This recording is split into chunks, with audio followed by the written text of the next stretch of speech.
Last chance qualifier, guaranteed predictions. Guaranteed predictions. You're going to hear it here first. Coming at you on Old Guy Inc. Do me a favor.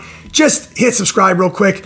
I'd really appreciate it. Drop a comment, like the video, but you might want to turn off the video if you're expecting to hear more positivity, right? So Old Guy Inc., Clay, I normally try to take the high road. I try to kind of look at things from a different angle from some of the other folks out there on YouTube who are just really, really down on all the no reps and the judging in CrossFit HQ. And I normally try to kind of give CrossFit the benefit of the doubt and just look at things from a more positive angle, even though I still want to push for major changes, but not today, okay? I'm not positive 100% of the time. So today I'm going to be a little bit negative, but really I'm just going to be real honest, and I'm going to make a guaranteed prediction. Now, my predictions have nothing to do with who's going to win or lose, okay?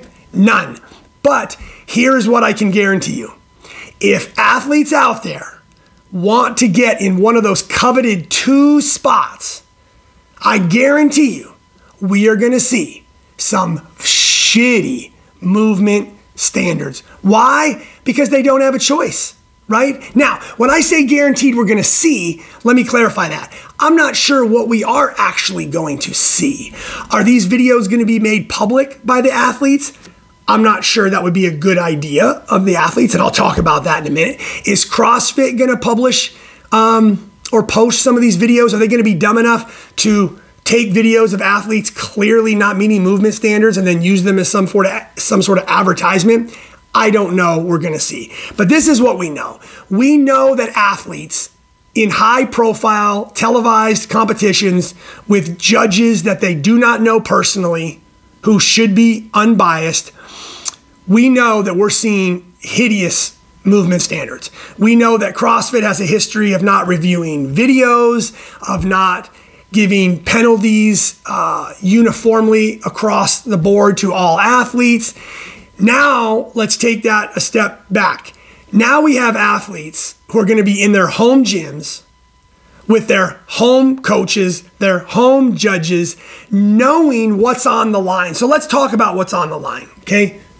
Money is on the line. These 2 spots going to the CrossFit Games, for a lot of athletes, this equals contracts, sponsorships, endorsements, maybe bonuses in contracts that they already have. There's a lot riding on the line. And to be honest with you, I'm not sure it's fair to blame the athlete. I'm not sure, who do we blame for this problem, right? Do we blame CrossFit HQ? They clearly have a lot to do with the problem. I think it does. I mean, if we're going to point fingers, right, I think that's where we should point the finger first. But I would be a little hesitant to point the finger and personally attack athletes for simply being aware of the current situation. So let me explain that further. Is it really fair to tell an athlete that they need to hold themselves to a higher standard than CrossFit HQ is asking them to hold themselves to? I don't know about that. I mean, I'm not here to ever personally attack somebody who understands the significance of qualifying and making it to the CrossFit Games, who also is smart enough to know that there is plenty of data, plenty of history, plenty of proof that CrossFit doesn't care if you're not doing your movements correctly, if you're not reaching your movement standards, if you're not going through a full range of motion. I mean, CrossFit doesn't care. We've seen it on online video reviews. We've seen it in live competitions. We've seen videos of athletes practicing these shitty movements, and then we see them also then during competition. So this is not an accident. We see athletes doing movements that we know they practiced that clearly do not meet the movement standards. And why is that? It's because they're playing the game. once again, there's like a decade of history here that proves that CrossFit does not hold people accountable. They don't overturn scores very often. They hardly ever disqualify somebody. There's a lot of times they will hand out some minor penalties, maybe an occasional major penalty, but that's never done uniformly or consistently. It's totally random. And even then, a lot of times it's worth it to take the chance that CrossFit's going to give you a few minor penalties because you got so much to gain. So I don't know. I'm rambling here, but I will guarantee you that athletes who are going to make it are going to have to shortchange their reps. I'm not so sure we can blame them. Now, would I love to be wrong? Absolutely. Would I absolutely love that every athlete post every video publicly and we look at it and we go, holy mackerel, this is beautiful. Andrew Hiller goes, holy shit, what am I going to do? I don't have a video to make. Because everybody's movement standards are awesome and he's spending hours reviewing videos and he's like, shit, these movements are great. The judges, the coaches, even though they knew the athletes, they were no repping them. Like, this is amazing. Of course I hope that happens. Am I still willing to guarantee that that's not going to happen? Yes. I'm willing to put it out there, put it out to the world that I guarantee you that's not going to happen. Now, are we going to get to see the videos once again? I don't know. But man, there is so much on the line for these athletes. This is going to be such a tight competition. I know you could say every competition, every second and rep counts, but there's just something about this group of athletes being so close to the top, and many of them former games athletes and top athletes. And the fact that there's only 2 spots, I mean, this is going to be close. And every little detail is going to make the difference. I mean, if you can get away with some reverse worm, breakdancing, shitty burpee like Danielle Spiegel and Katrin Davidsdottir do, where your chest never hits the floor or even comes close, and you're doing high volume of those, and you can get away with that every single rep, I mean, man, that's less work, it's less time. It makes a substantial difference every time you can cut these corners and get away with it. If you can stand up your deadlifts and never get your shoulders back behind the bar or the kettlebells every single rep, maybe you're doing 50 or 100 reps. Holy shit, does that make a difference, right? We're trying to test work capacity. So every time you're doing less work, hello, it's easier. You're going to get more reps if you're doing less work each rep. So I don't know. Like I said, I'm not sure I can blame the athletes. I just want to know how ugly it's going to be. But I will guarantee you it's going to be ugly because that's the game.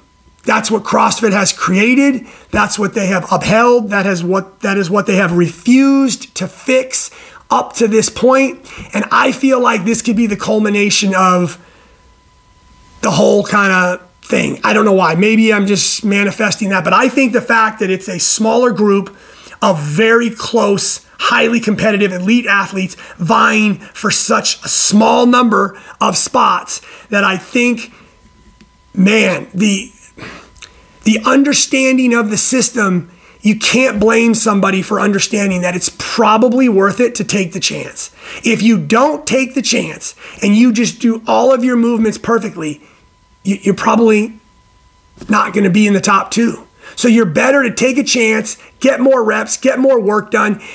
Maybe even if you get a minor penalty, you still end up with a better score. So, man, I know that sounds super negative, but once again, I'm actually kind of preempting here that I don't think we need to wait till the videos come out and Andrew spends hours going through the videos. I think we can tell you right now, we know what we're going to see in those videos.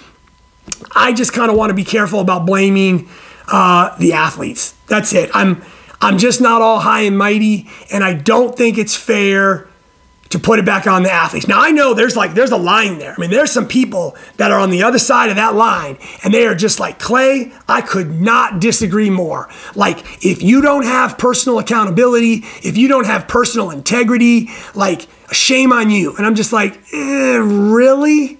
I mean, is it really integrity if like everybody else is doing it and like nobody else is mad at you for doing it and pretty much like everybody's in on the game? So I'm not really sure that you're gypping anybody else. If everybody's doing it or the majority of athletes are doing it, athletes aren't holding other athletes accountable. You don't see, I mean, you see Andrew Hiller's online. You don't see the athletes coming online and calling out other athletes and holding themselves accountable. So I'm not so sure that it has anything to do with integrity. I think it has to do with a little bit of smarts. If you know the game, if you know the current rules, if you know what rules are being enforced and what rules aren't being enforced, then you're kind of just connecting the dots and saying, what's my best chance of getting to where I want to get, which is going to lead to money, sponsorships, who knows what else. So I don't blame them. That's what I'm saying. I don't hate the player, hate the game. Right now, the game is going through a rough spot, right? We're down here. And I really think the only one that can fix it is CrossFit HQ. It's not going to come really from the athletes, because as long as they know that CrossFit's not holding them accountable, I just don't really think we can blame them for not holding themselves accountable, or their coaches. I mean, how are you going to be the coach that says, hey, I'm going to no rep you on every single rep that doesn't meet the standards, and I know that that means you're not going to score very well. I know the other athletes aren't going to do that. The other coaches, the other judges aren't doing that, but we have integrity here in this gym, and we're going to do it, and so you're getting screwed. I don't know if that's the right thing to do. So once again, it's a discussion. What do you guys think? I think it's a very tough situation. I feel bad for these athletes, but I don't really think it's much of a choice, really. I don't think it's this choice of, do I cheat or don't I cheat? I think it's, am I dumb or am I smart enough to understand the game and I'm going to play it? So there you have it. Sorry, enough of the negativity. That's all I can handle. Do me a favor. Please hit me with a comment. Tell me what you agree or disagree with. Hit that subscribe button real quick. I appreciate it. And once again, hopefully I'm wrong and all of a sudden we see this miracle movement, but I don't think so. Thanks, guys. Happy early 4th of July.